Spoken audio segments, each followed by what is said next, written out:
Hello Internet, Seth Skorkowski, and today we're going to discuss actual plays. They've become wildly popular over the last 10 years or so, introducing thousands of gamers to tabletop role-playing games, or introducing them to new games that they weren't formerly familiar with, or just introducing players to new ways of playing the game that they were previously familiar with. They're a lot of fun, and their impact on the hobby has been incredible, and they're probably going to be remaining popular for a very long time. There are hundreds of actual play shows out there, ranging from the wildly popular ones like Critical Role or Dimension 20 to, some obscure podcast that most people have never heard of, to everything in between.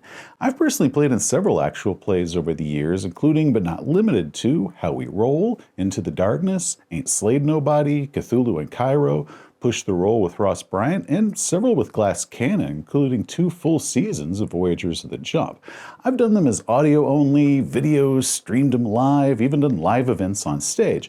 They are a lot of fun to do, and I've made some pretty good money doing them. So while I'm no professional actual player by any stretch, I do have more first-hand experience with actual plays than most gamers out there, so I figure I can probably talk about this subject. Now, some people out there do not like actual plays, saying how they ruin the hobby, or they make all these accusations such as they're being totally fake or even scripted, which are just ridiculous claims. In all of the actual plays that I have done, I have never come into a single game with any more information than I would have normally had in any normal tabletop role-playing game, and I've also had a lot of private conversations over drinks with some very successful professional actual players, and none of them have ever admitted that they ever came into any game with any more knowledge than they would in any private game. And I suspect that a lot of those accusations about them being fake or scripted are really born from either jealousy or just the inability to accept that some people can just enjoy the game differently than they enjoy it themselves. However, while they're neither fake nor scripted,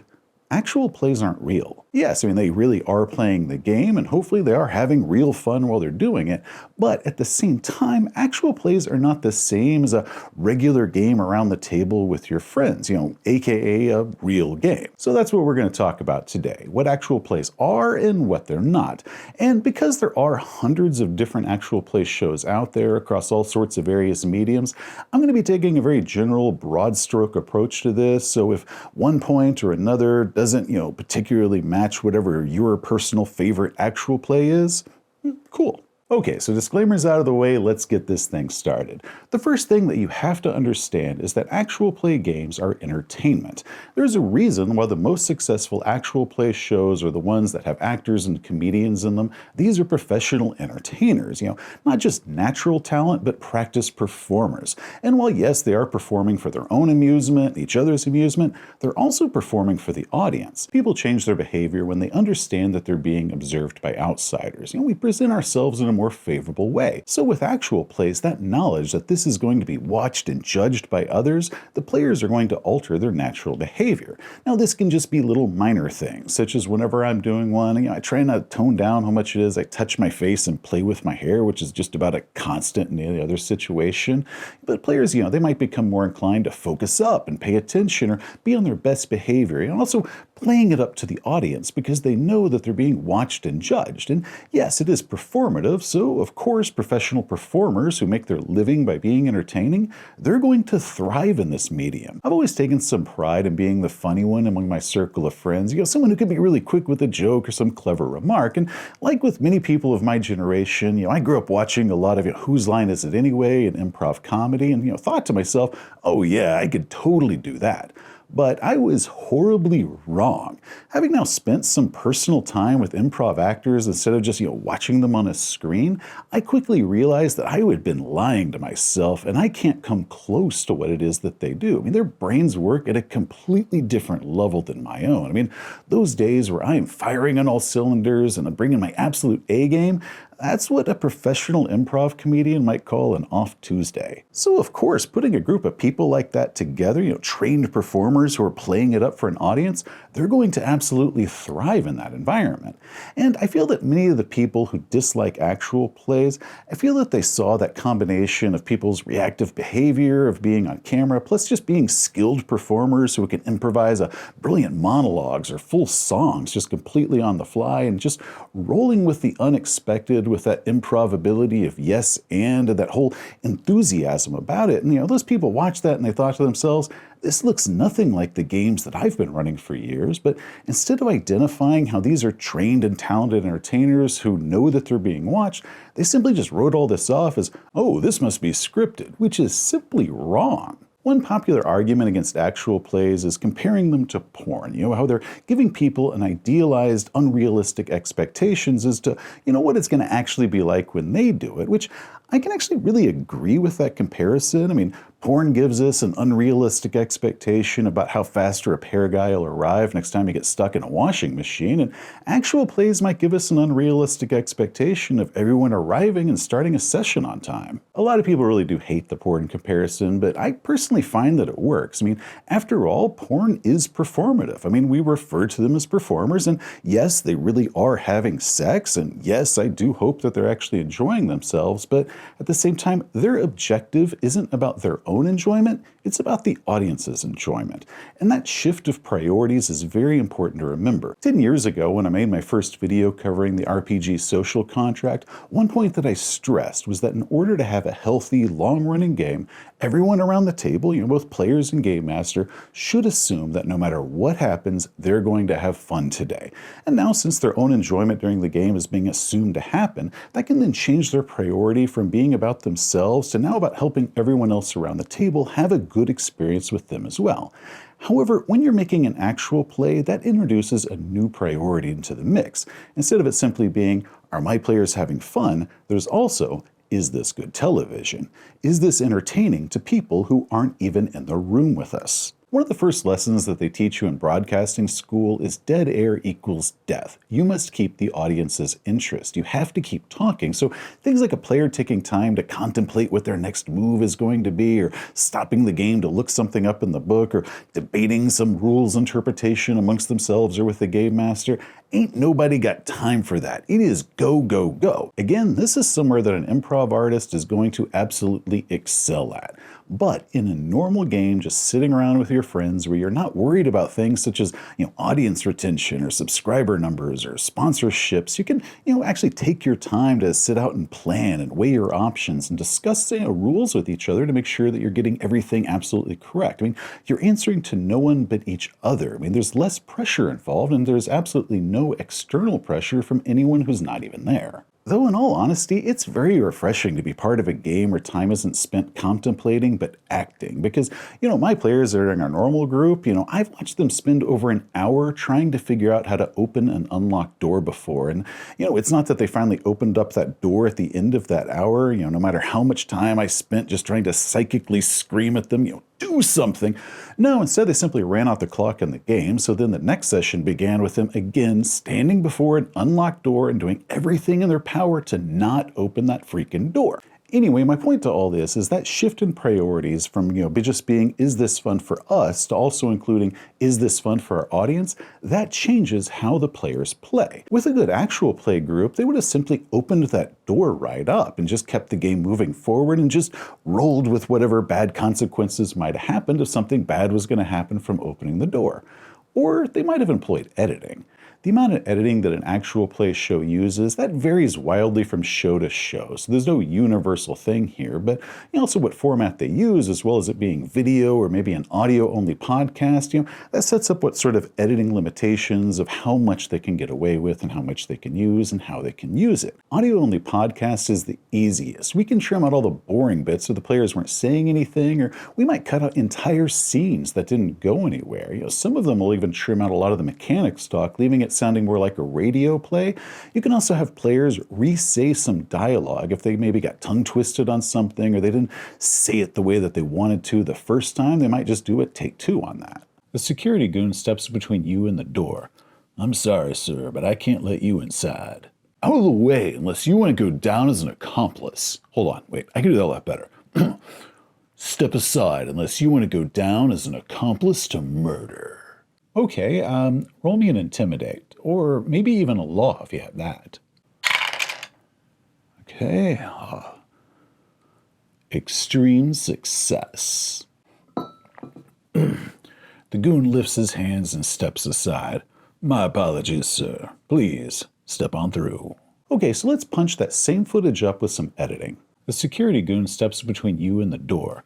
I'm sorry, sir, but I can't let you inside. Step aside unless you want to go down as an accomplice to murder. Roll me an intimidate. Extreme success. The goon lifts his hands and steps aside.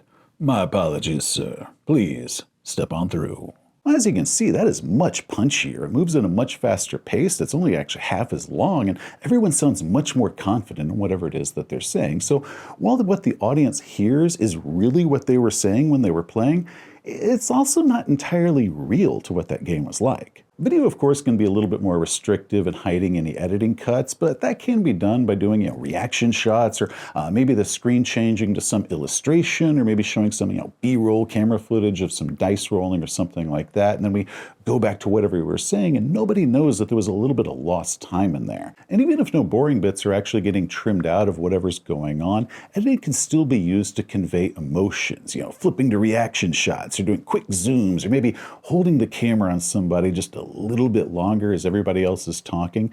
That can create a visual storytelling that conveys some sort of emotional response from the audience. So even if they're not editing anything out of what's going on, they can still curate how this show is presented to everybody and be able to give some sort of emotional reaction to it. And that's before we even get to the audio enhancements that can be done, like appropriate background music, or maybe even adding some sound effects, things that improve the audience experience, but isn't necessarily something that the players that were playing the game even experienced. Even on live streams, you can have some sort of off-camera audio engineer who's playing music and whatnot, and the players around the table, they might not hear that, or in some cases they do have the ability to hear it, but I always turn it off because I find the music distracting. Now, all of this, of course, just makes for a better viewer experience, and there's nothing at all wrong with that, but at the same time, it's not true to what the actual game was like. Now let's talk about money. Most actual plays don't pay much, if anything at all, but once they start gaining a following, money starts becoming involved. Once you got things like patrons and view numbers and ad sponsors and merchandise, that can start totaling to several hundred to several $1,000s a session for every single player around the table. And then, of course, once you've got that, you can start affording better recording equipment, crews, sets, artists to draw pictures of our plucky heroes, modelers to construct really cool terrain pieces that we can have at dramatic scenes, and everything else that should hopefully improve the production value of our show and draw more people to watching it and make us even more money. And once again, there's nothing at all wrong with that. Making your living by getting to just play role-playing games, come on, that's like the geek dream right there. But it is still a job, and that move from it being a hobby to your livelihood, that can really change the lens as to how everything is approached from that point forward. If you and your players around the table made several hundred to several $1,000s for every single game session, do you really think that you'd have the same common problems with, trying to schedule sessions or people not bothering to learn the rules? I bet you'd have a lot fewer last-minute cancellations or times that someone just, starts playing on their phone and isn't paying attention to everything if there was a lot of money on the table that they pay attention and look like they're having a lot of fun. And in those cases where you still do have a problem player, the conversation you have with them isn't simply, dude, you're hurting my fun. It becomes, dude, you're endangering my house payment. And that change of mindset from the games being something that you do to relax after maybe a long day or normal day job to becoming your day job, that can make a really big difference in the behavior. And that's not something that you're going to have in just your normal everyday home game. This is going to be very different than what your home game is like. Finally, let's shift this over to when players watch or listen to an actual play, not just for entertainment, but with the intention of learning from them. Now, they can be great for showing players very different ways of playing, or maybe introducing them to games that they might not have been familiar with before. I've had a lot of people tell me how they got into Traveler after watching Voyagers at the Jump, which is just awesome to hear every time that I've heard that. Hopefully one day we'll get a season 3. However, actual plays are pretty terrible at teaching the nuts and bolts mechanics of the game. They can be great for getting a vibe feel of how the rules work, or serving as an example of how to employ certain rules that you're trying to really wrap your head around. So you're watching how this group employs that specific rule in order to help it click with you and how you want to use that around your own table. But that's when it's used in conjunction with the gaming book that you're already reading. But if you're trying to use an actual play as a substitute for reading the rules, Actual plays are pretty damn terrible for that. First, actual plays don't necessarily show where all the numbers are coming from in a game. I mean, they might show the die roll on the table and then everyone cheers or everyone groans, but not necessarily go into, what that number means and all the variables that affected that particular roll.